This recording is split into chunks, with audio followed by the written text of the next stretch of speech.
la question de scène, c'est est-ce que les représentants des candidats sont là? J'avoue que notre approche ici n'exige pas la présence des candidats. Dans les expériences d'audition citoyenne des candidats à l'élection présidentielle, nous avions à l'époque réfléchi et travaillé avec les directoires des candidats, mais finalement on a retenu ce format d'interpellation des candidats via les médias, mais aussi via des courriers qu'on va déposer au niveau du directoire. Pour la raison simple, liée au contexte. On s'est rendu compte que le contexte électoral était un peu chargé. Les candidats sont très sollicités, comme vous le comprenez, et pour la plupart absents du territoire, et qu'il était difficile d'avoir une plage horaire qui permettait de recevoir les candidats l'un après l'autre.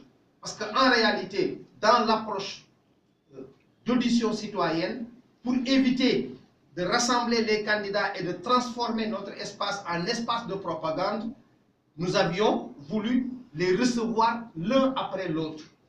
Ça nous prendrait peut-être une journée avec peut-être une programmation assez rigoureuse, et compte tenu du fait que cela n'était pas possible, on a choisi de travailler à interpeller les candidats via les médias.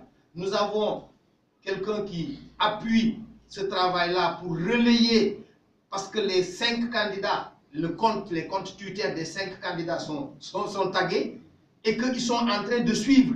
Non seulement ils vont recevoir toute la documentation, mais ils sont en train de suivre justement le déroulement de cette activité via Internet. Sur la question de El Hadj, je pense que, nous l'avons dit dans la déclaration, le Sénégal a fait effectivement beaucoup de progrès en matière de nutrition. Mais que ces 10 dernières années, malgré les efforts, la situation elle est restée toujours précaire compte tenu du niveau d'un certain nombre d'indicateurs, notamment 3, qui continuent de poser des problèmes. C'est la malnutrition aiguë qui frappe toute la partie nord du Sénégal, avec des taux assez souvent élevés.